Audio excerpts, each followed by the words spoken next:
Compañeras y compañeros, todos los que estamos aquí somos conscientes de que somos una organización pequeña, que tenemos una lucha contra la corriente desde el punto de vista de los planteamientos políticos dominantes, que nuestros recursos materiales son escasos, pero podemos reivindicar para nosotros que estamos unidos por un programa y por una estrategia. Y esa condición supera el número, supera el dinero, supera muchos atributos que los aparatos políticos consideran fundamentales para desarrollarse y para alcanzar sus objetivos. Y sin embargo, ha sido un congreso en que demostró que no nos amilanamos por ese motivo. En el debate de estos 3 días y en el desarrollo del congreso, nadie se achicó. Todos los que hablaron supieron describir o desarrollar el panorama que ofrece la humanidad en este momento. Y esa es la condición fundamental. Las sectas pueden alimentarse de distintos factores internos, pero una persona se convierte en un militante revolucionario cuando puede palpitar, vivir su época, estar convencido que quiere transformarla y se pone a la lucha para hacer esa transformación. De modo que somos una organización pequeña, es un congreso de 100 delegados, hay organizaciones que tienen congresos de 10.000 delegados. Pero reunimos esa condición fundamental que necesita un partido revolucionario. El congreso que hemos tenido en esta ocasión lo vamos a recordar como un congreso histórico. Y sin embargo, ningún atributo especial, exterior, justificaría semejante denominación. Hoy las masas, hoy domingo de este feriado largo, las masas están preocupadas en disfrutarlo lo mejor posible y pensar que mañana, lunes, tienen que volver a trabajar o tienen que ir a volver a buscar trabajo y que tienen que alimentar a sus familias.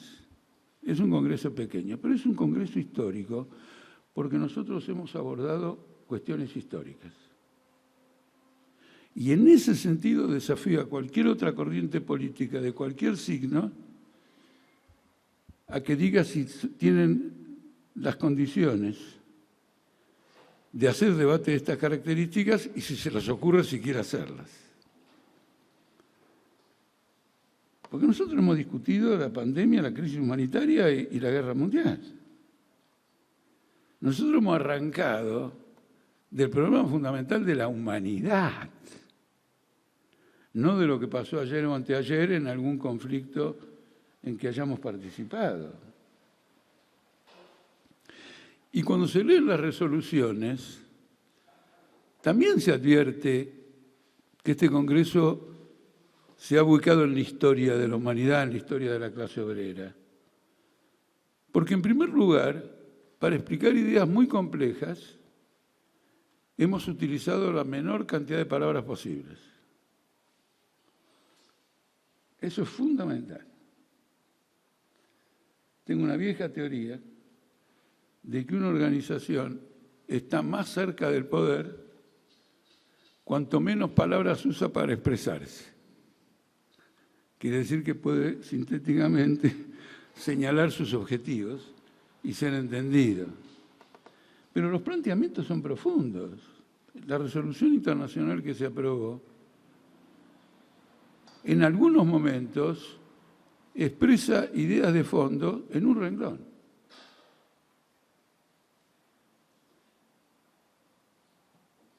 Y de este modo lo que es abierto un nuevo desarrollo. Por ejemplo, discutiendo con los compañeros en los intervalos, ahora no más, a la luz de toda la discusión que hay ahora, pudimos discernir las líneas estratégicas de la OTAN, de Rusia y las demás potencias a la hora de llegar a un acuerdo con relación a esta guerra. Pero también advertí, conversando con los compañeros, que eso está puesto en el primer artículo que pusimos sobre la guerra.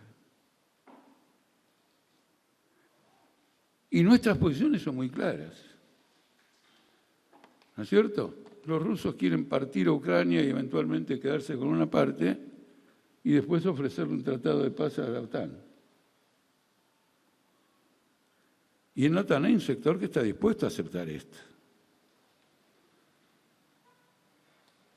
Depende de circunstancias, características, cómo va a ser, quién se desarma por aquí, qué apoyo económico va a ir por allá. Todas las diferencias que hay en el seno de la OTAN se van a expresar en torno a esto. Ahora, cualquier acuerdo que lleguen sobre esto es una tregua entre dos guerras.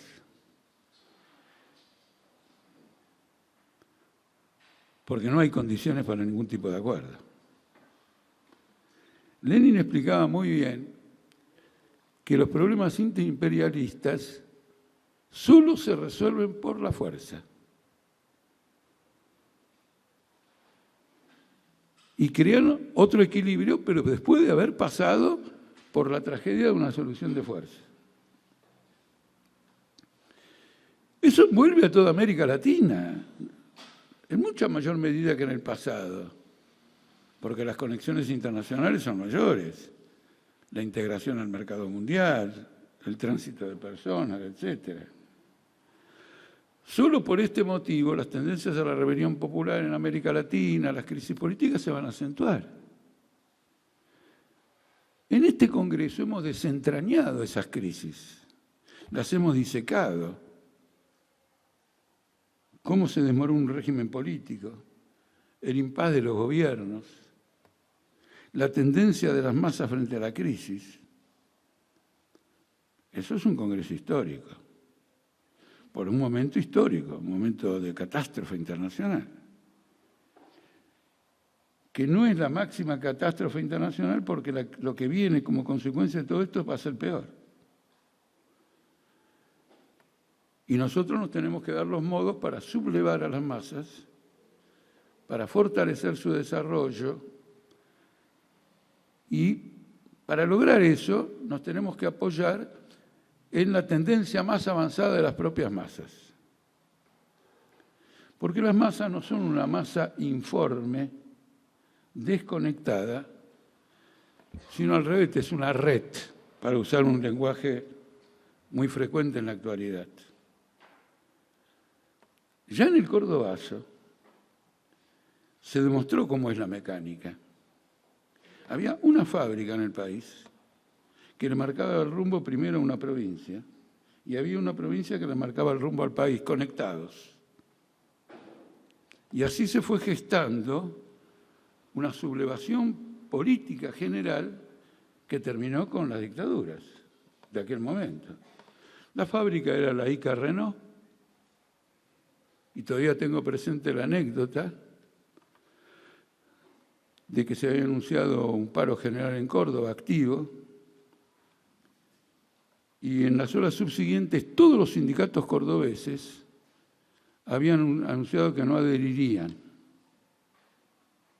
Y en aquel momento teníamos una relación política circunstancial de ese momento con gente que naturalmente pensábamos que éramos catastrofistas. Porque ¿quién que nos conoció no sabe que somos catastrofistas? Y entonces me dice, Altamira, tus pronósticos fracasaron por completo. La huelga general que pronosticaste para Córdoba no se va a producir. Entonces le contesté que esperáramos hasta las 14, hasta las 16 horas, 17 minutos, no sé, no me acuerdo si era 17, 16 horas, 17 minutos, que era la salida de fábrica de Renault. ¿Cuándo se iba a hacer una asamblea general? Es como en esta película Granizo, que un viejo cordobés te da con la precisión de los segundos cuando va a haber una tormenta. Entonces se produjo esa asamblea general y los obreros de ICA Renault votaron el paro activo para el día siguiente. Eso fue 16-17, como acabo de comentar. A las 17 salió el primer comunicado de un sindicato que no iba a parar, que adhería al paro, y a las 20 horas ya estaba toda Córdoba anunciando que paraba el día siguiente, y al otro día hubo una huelga general, y fueron una de las tantas victorias que obtuvo el catastrofismo en la historia de nuestra corriente. Solo que en el lapso tan breve como 24 horas. En este caso, no era un estudio de la economía mundial, de las guerras, etcétera, era un conocimiento de la mecánica que el cordobazo había creado entre lo más avanzado de los obreros de la industria automotriz con los distintos sectores de la clase obrera y de los trabajadores en general. Por eso le prestamos atención en este congreso a los obreros del limón de Tucumán, porque no va a faltar el pillo que diga, ay, pobre gente esta de política obrera. Como no encuentra ninguna evidencia de nada, va a buscar a Tucumán a los obreros del limón. Bueno, espera que venga la asamblea a las 17. ¿Qué quiero decir? Esto va a tener su influencia en el norte y va a empalmar con otras tendencias que hay en otros lugares del país. Lo que nosotros tenemos como obligación no es ver el espectáculo de los obreros del limón, sino volcar toda nuestra fuerza a que toda la clase obrera argentina acompañe las ideas políticas, la lucha reivindicativa de los obreros del limón, que además tiene una importancia colosal por un factor, porque en Argentina se ha despreciado históricamente a los trabajadores del agro.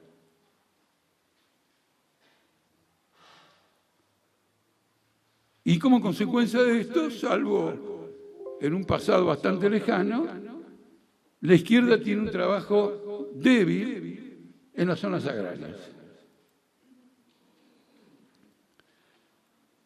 ¿Por qué Argentina ahora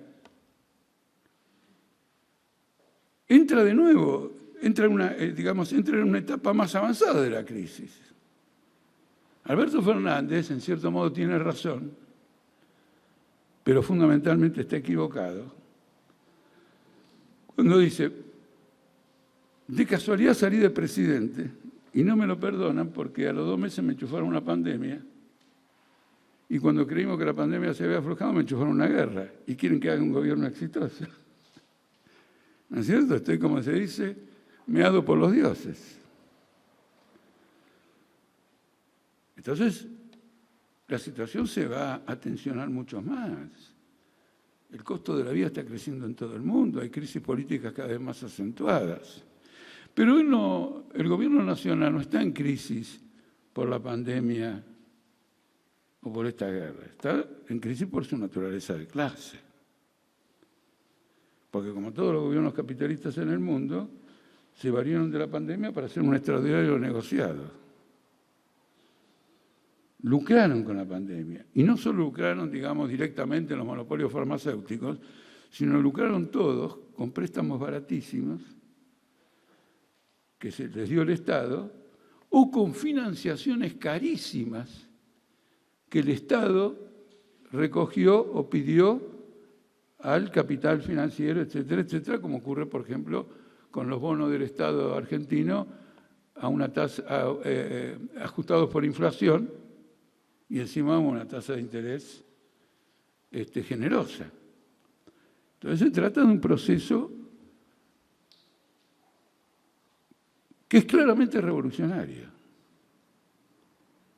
Este aspecto le da también un carácter, un lugar histórico a este Congreso, porque cuando en el futuro discutamos, en otros congresos, o en la lucha militante, va a surgir una cosa. Che, ¿cómo la pegamos en el Congreso que hicimos Semana Santa del 2022? ¿Cómo advertimos lo que se venía? ¿Cómo nos preparamos? En ese sentido es histórico, porque abordamos los problemas históricos. No abordamos el problema de que un programa del FMI es perjudicial para los trabajadores argentinos y es más todavía que eso, es odioso. No. Nosotros analizamos las relaciones de clase que hay con el programa del FMI y advertimos desde el inicio que el FMI va a tener grandes dificultades en imponer su propio programa y que el propio FMI va a entrar en una crisis. Y la crisis del FMI está cantada. He visto ahora en un diario o en un comentario que los ministros de finanzas del G20 se reúnen en Washington. Pero está el problema de si el ministro de Finanzas de Rusia puede ir a Washington. Porque miren qué problema que tiene el ministro ruso. Si llega a ir a Washington, hay que ver si le aceptan el pasaporte. Luego, en los intervalos o cuartos intermedios de la reunión de ministros, va a querer ir a un McDonald's y le van a rechazar la tarjeta. No va a tener dónde ir a comer. Queda pendiente por ver si lo dejan entrar a Washington, si esta reunión se realiza, porque en ese caso esta reunión del G20 no se va a producir. Y la quiebra del G20 es la quiebra de un esfuerzo de directorio mundial de la economía y de la política, con la cual el imperialismo ha querido contener la anarquía general que se ha creado, que es cadenas de producción que se han interrumpido internacionalmente y deudas externas impagables. En Sri Lanka, lamentablemente no tuve oportunidad de leer con cuidado, ni siquiera ir más allá, pero lo que vi es que no es simplemente que suspendieron el tema de la deuda, hay una crisis revolucionaria. Es decir, que hay una pelea por la suspensión o no de la deuda. Hay una lucha de clases. Quieren hacer caer al gobierno. Sri Lanka, les informo, y no porque piense que ustedes lo ignoran, pero poco se habla de Sri Lanka, es lo que viene abajo de la India. Y por lo tanto no es joda Sri Lanka. En una época Sri Lanka tuvo el único partido trotskista de masas de la historia, que terminó formando un gobierno de Frente Popular. Pero era de masas, porque si no, no lo hubieran invitado a formar un gobierno de Frente Popular. Pero esto está en cadena y otros que están esperando la ocasión. Esto va a ocasionar una crisis en el FMI. Lo mismo la ruptura del directorio del G20, porque si China y la India no van, hoy la nación pone China, la India y no me acuerdo qué otro país del lado ruso. Es decir, que se ha fracturado políticamente. No es una guerra por, digamos, el tema de la partición. Para que quede claro, nosotros, el Partido Obrero Tendencia, denuncia la partición de Ucrania, primero, por dividir al proletariado mundial, en este caso ucraniano, la invasión, dividir al proletariado ucraniano del ruso, y tercero, apuntar a un acuerdo con el imperialismo de la OTAN, que a su vez no va a fructificar y va a ser el interregno de una guerra más grave. Esta declaración que sea tomada formalmente como el pronunciamiento del Congreso que hemos desarrollado en estos 3 días, sobre esta posición en juego. Entonces, no hemos discutido pavadas. Y por otro lado, si alguien nos dice, no, admito que discutieron cosas históricas fundamentales, pero ustedes no tienen condiciones para desarrollarlas. Nosotros decimos, no, te equivocás. Nosotros somos el Partido Obrero. Y ya hemos demostrado a lo largo de la historia, peleando contra 2 dictaduras, etcétera, etcétera, etcétera, que no nos para nadie. Lo que ustedes no ven es que lo otro es un invento. Porque el invento del aparato no puede hacer un congreso para discutir la partición, la invasión, la ofensiva de la OTAN, la quiebra del directorio mundial, la desorganización económica, las confiscaciones recíprocas y la reacción de todos los pueblos como consecuencia de la acción devastadora que hay. En este sentido, la parte de la resolución que dice que la guerra imperialista es fundamentalmente una guerra para aplastar a las masas es una de las partes más válidas de la resolución. Y salimos del cliché habitual, que es una lucha por los mercados, que naturalmente lo es, pero que hay que ver una perspectiva más general.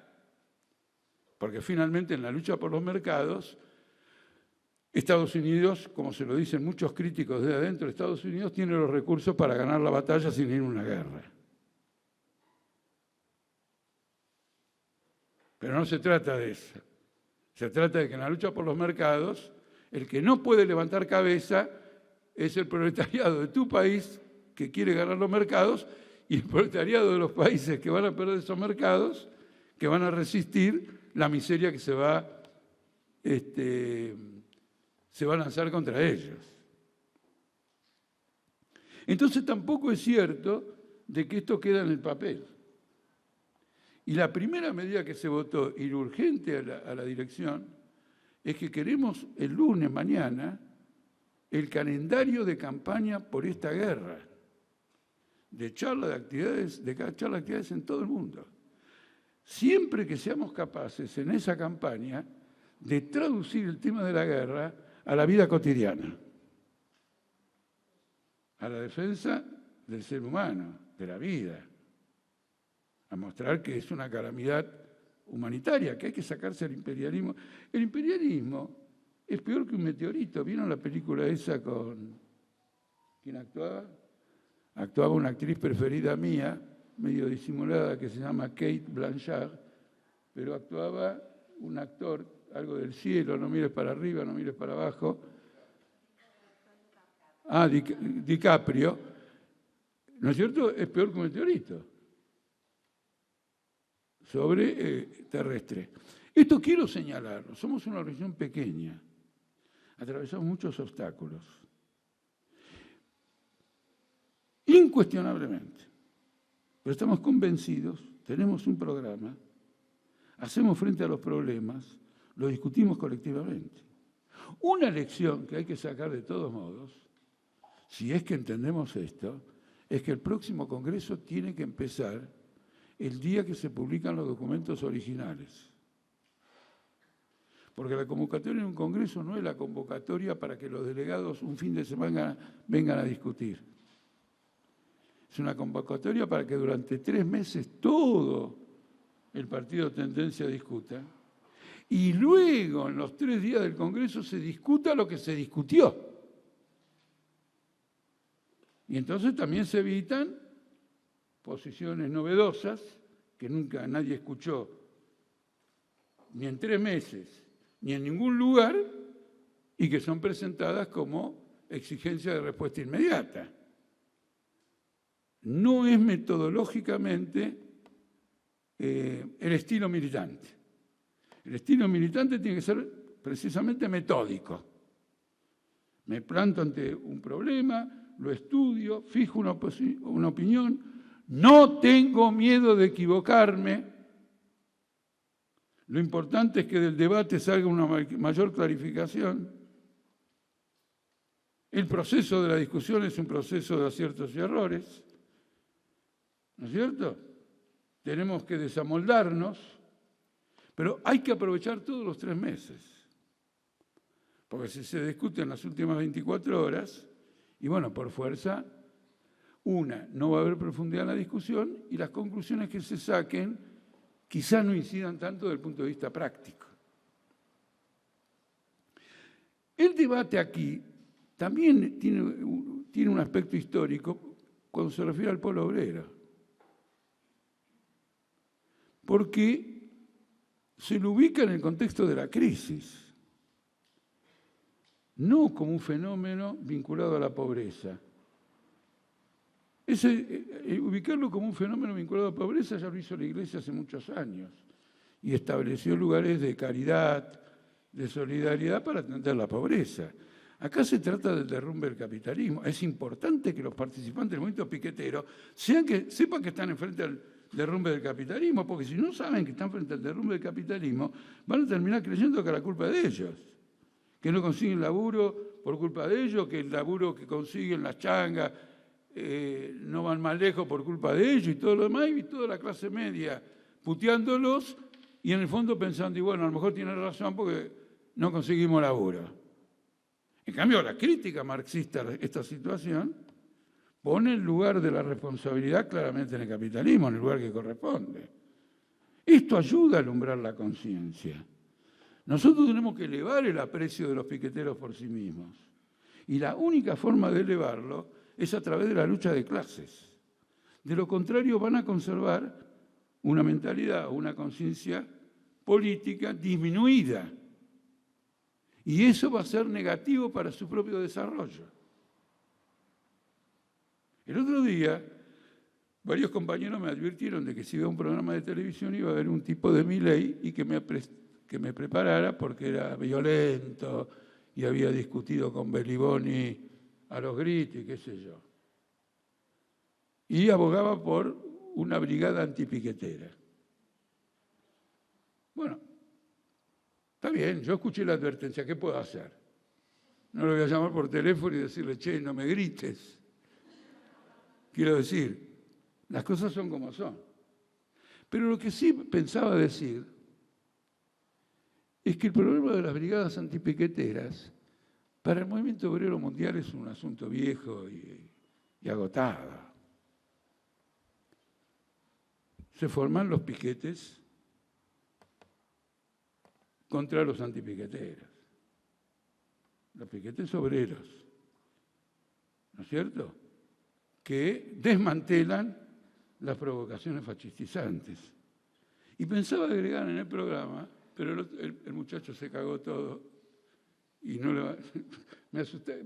Me presentaron un peligro terrible y no recuerdo haber escuchado el sonido de él, pero ¿qué le iba a decir? Que nosotros de Política Obrera abogábamos por la formación de piquetes y brigadas piqueteras para luchar contra provocaciones porque elevan la moral del trabajador piquetero. Una buena paliza a un provocador sube la moral del trabajador. Es decir, siempre pensando en la conciencia de clase. Y así es como abordamos nosotros el movimiento piquetero, por eso la resolución dice que entroncamos con la tradición del 2001, 2002, 2000, 2002, etc. Es muy importante recordar eso. Hay que decir de dónde venimos, siempre hay que decir de dónde venimos. Nosotros entroncamos con ese movimiento que tenía un gran objetivo político, porque la consigna que debutó ese movimiento fue abajo de la Rúa Caballo. Y se desarrolló con un movimiento muy convocante, muy fuerte. Lo mismo tenemos que hacer en la actualidad. Y está bien cómo se plantean los problemas y las reivindicaciones. Lo que propongo, teniendo en cuenta que también vi los esbozos originales, es que nos dirijamos a las masas del movimiento de desocupados en forma directa, no por medio de una polémica con los otros grupos piqueteros, sino que se enteren de lo que nosotros pensamos porque nosotros no estamos de acuerdo con algo que dijo otro. Acuérdense, en una polémica gana el que se coloca en la posición de que a uno lo critican. Eso quiere decir que uno tiene posiciones políticas. Y no de que uno critica a los demás lo que pone en duda si está enojado con el adversario o tiene posiciones políticas propias. Tener un lenguaje directo. Tenemos que hacer esto, tenemos que hacer esto, tenemos que hacer esto, lo otro. Y dar ejemplos prácticos. En esa campaña por el Congreso Obrero que se establece acá, hay actividades que incorporan a otros sectores de la clase obrera junto con el movimiento piquetero. Y en este sentido quiero hacer una observación. Cuando hacemos una campaña de charlas, esto es muy importante, las campañas de charlas tienen que ser discutidas como la crisis mundial. Ustedes me dirán, pero no exageremos. No, porque es un problema de método. Después uno es un hecho catastrófico humanitario y el otro es un hecho organizativo, pero el método es el mismo. ¿Qué quiero decir? Busquemos que atraiga a la audiencia el que se haga en una institución sindical, pública, cooperativa, polémica, una mesa de debate. Y cuando hacemos esa actividad, como ocurrió recientemente en el Sindicato Municipal de Vicente López, tenemos que invitar a los compañeros piqueteros de Vicente López, y si es posible de San Isidro, que vengan. Porque la conciencia de clase se desarrolla fundamentalmente en el contacto con las otras clases, de lucha contra la patronal, de debate contra los sectores pauperizados de la clase media, en contacto con diferentes enfoques que hay en la propia clase obrera. Cuando uno es monotemático, no se desarrolla la conciencia de clase.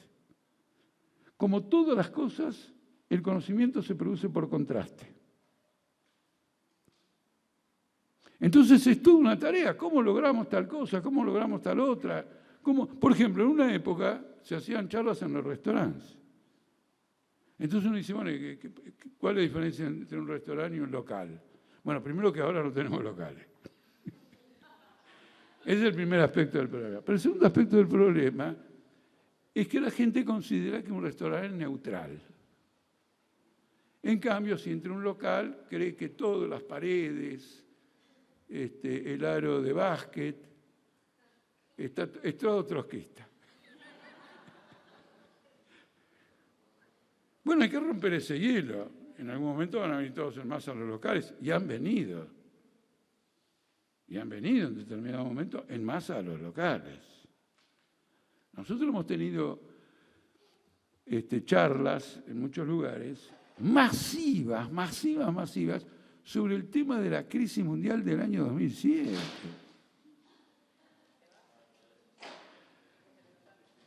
Si me valgo de este cierre para hablar de esta temática, es porque observo, y muchos coinciden también conmigo, de que tiene que haber creatividad en la acción.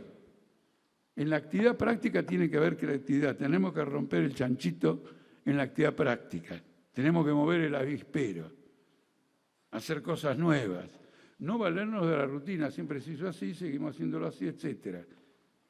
Eso tenemos que discutirlo muy claramente. El debate sobre el pueblo es muy importante, porque acá estamos despilfarrando una enorme energía de un sector de las masas que repetidamente va a pelear por un salario de 16.000 pesos o por un plan alimenticio. Ahora uno dice, no, pero si no nos da el plan alimenticio no vas a ir a pelear, ¿por qué? Correcto. Pero la pelea se puede dar en muchos frentes, porque puede haber asambleas masivas de piqueteros que discuten un programa de terminemos con esto, terminemos con otro, por un gobierno de trabajadores, y una campaña en los barrios por un gobierno de trabajadores, y se va inflando por un movimiento, por un gobierno de los trabajadores, y hay una lucha obrera y se juntan, y mañana el Ministerio de Desarrollo Social, sin ninguna campe ni ningún piquetero enfrente, se da cuenta que está perdido, porque se vienen los obreros en masa y no al Ministerio de Desarrollo Social. Son los que ninguneaste todo el tiempo. Y si los ninguneé, ¿con qué vienen? Con las conclusiones políticas profundas que sacaron de tu ninguneo. Ahora vienen con otro programa, que es la consecuencia de la confrontación política que han tenido hasta ahora. Los demás le dicen, no saque los pies del plato, sigamos pidiendo lo mismo. Porque si nos quieren sacar lo poco que tenemos, ¿cómo vamos a pelear por más de lo que tenemos? Es un razonamiento de sentido común. Y como una vez le dije a quien después sería presidente del Banco Central en un debate televisivo, el sentido común fue abolido en el siglo XVII. Ahora necesitamos tener un sentido revolucionario de la vida, no un sentido común. Es decir, no simplemente lo que se puede obtener, sino lo que es necesario obtener, las razones por las que hay que tenerlo, etcétera, etcétera, etcétera. Esto significa, en definitiva, que las resoluciones adoptadas aquí revolucionan objetivamente la vida de nuestra tendencia. Porque si nosotros no cambiamos adentro de nosotros, ¿cómo hacemos bien todo lo que está ahí? Fundamental. Al final de todo, de lo que se trata es de la revolución del sujeto revolucionario, de la clase obrera, de la vanguardia. De eso se trata. Entonces, no puede ser una rutina las reuniones de un círculo. No puede haber una reunión de un círculo sin una conclusión en términos de actividad, de política, etc. No puede haber una reunión de un círculo sin la creación de un ambiente que favorezca la asistencia de un obrero que trabajó 16 horas. Porque si no, dentro de poco va a tener un espectáculo de gente durmiéndose en una reunión de círculo. O directamente después no vienen. Así como achicamos las resoluciones, no achicamos nada, porque nadie presentó nada tan largo que hubo que achicarlo, pero son resoluciones históricamente breves en comparación. Las reuniones tienen que tener 3 horas. Y para que tenga 3 horas, dentro de lo posible, la gente se tienen que conocer de antemano. Y si no es posible que se conozcan de antemano, por todas las dificultades que tiene la militancia, tienen que votarse de entrada y asignarse un tiempo. Y esa agenda es la esencia de lo que es. El punto principal de la agenda es el balance de la actividad desde la reunión anterior y la situación política nueva que se haya creado en el país y en el movimiento obrero. ¿Y qué conclusiones hay? Naturalmente ahí está el periódico, porque no se trata de que cada círculo razone separado de los demás. Pero habiendo un diario, sale todos los días, y editoriales por lo menos 4 o 5 veces dentro de la semana, el material está servido. El responsable del círculo tendrá que ordenarlo en un informe breve de 15 minutos. Entonces ahí vamos a obtener 2 cosas. Primero, responsables que hablan en 15 minutos.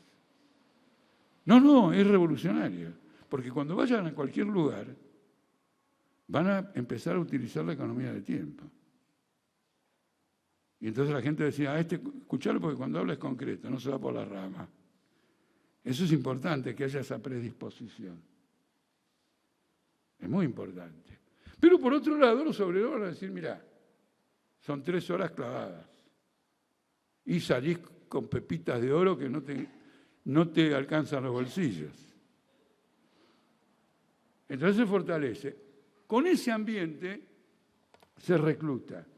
Porque les quiero observar que en el Partido Obrero el fracaso del reclutamiento no obedecía a una falta de ingresantes, sino a una abundancia de egresados. Porque el ambiente de los equipos era irrespirable. O no traía, no motivaba. Y uno quiere vivir, quiere darle sentido a la vida. ¿Por qué ir al pedo a un lugar? Que encima además se pone fastidioso porque cuando el responsable ve que uno se está aburriendo y cansando, se pone agresivo. En el sentido de que está fracasando en la dirección de su propio equipo. Tienen que hacer eso, eso es fundamental. Y tenemos que establecer un sistema de comunicación de balance de las actividades directamente en la prensa, pero no en la rutina, el día 14, hoy martes, así empiezan los artículos. Hoy martes, a lo mejor ya es miércoles, pero como él lo escribió el martes, entonces hay que corregir, ayer martes. Y empieza una descripción formal. Lo que hay que arreglarse en los artículos es mostrar lo novedoso, lo que puede haber surgido, una perspectiva, una novedad. Miren, compañeros, cuando a mí me dijeron, Marcelo hizo la inauguración, hace el cierre, de golpe sentí que había algo que me molestaba y era la palabra cierre. Que es verdad, porque ahora cerramos el Congreso. Darán a conocer, ¿no?, los resultados de cierre. Porque el tema es que el Congreso abre. Es lo que abre este Congreso. Este es el punto. Y tenemos un escenario fantástico. Ahora, todo lo que te enfrentamos es complejo. Y este Congreso no lo puede haber resuelto. Marcó sus lineamientos, su método de comprensión, etc. Tenemos que continuar elaborando entre nosotros. Porque la crisis mundial va a adquirir proporciones y complejidades enormes. Y ustedes recuerden que en todas las grandes crisis revolucionarias anteriores, solo un puñado pequeño de personas la comprendieron a fondo. Como decía Rosa Luxemburgo, los que entendieron la Primera Guerra Mundial entraban en un sillón. Impresionante. Rosa Luxemburgo, entrábamos en un sillón. Por la Revolución Internacional en la Primera Guerra Mundial, éramos 7. Y ¿quién tuvo razón? Los 7. No los estados. La guerra terminó como previeron los 7. Esta es la fuerza de la vida. ¿Se entiende? Que cuando uno se adentra en ella, desarrolla una potencialidad que no tiene que ver con el sentido común de que 5 son más que 4. Lo cual, por otra parte, al final resulta que tampoco es cierto. Porque yo ya he visto muchos partidos de fútbol en donde 9, porque había 2 expulsados, le ganaron a 11. Entonces me pregunto, ¿es verdad que 11 son más que 9? Gran duda. Porque yo me quedo con los 9 y gano la liga. Me quedo con las 11 y la pierdo. ¿Sí? Es un ejemplo atinado. Entonces no cierro formalmente una sesión o la última sesión del Congreso, pero hago votos fuertes para que nos haya ayudado este Congreso a abrir una gran perspectiva. Y el próximo Congreso de piso, me quedo corto, pero como ya me metí, porque adelanté algunas palabras y no puedo retroceder, me tengo que jugar hasta el final. De piso tenemos que ser 300 delegados. De piso. Si no, empezamos el próximo Congreso con un informe de por qué seguimos siendo 100 delegados. Va a ser el punto central. Y digo de piso porque naturalmente hago un cálculo simplón. Con esta crisis mundial tenemos que desarrollarlo con todo el vigor de la crisis. Nunca olviden de una cosa que para mí siempre ha sido una guía. Y es que 21 personas fundaron el Partido Comunista de China, encabezados por un eminente intelectual chino que modificó el lenguaje tradicional de China, la escritura, perdón, y que naturalmente se desarrolló como trotskista y fue miembro de la oposición de izquierda, obvia. Pero 7 años después dirigía la revolución proletaria en China, 7 años después. Y eran 21. ¡En China! Donde no falta gente. Bueno, gracias, compañeros.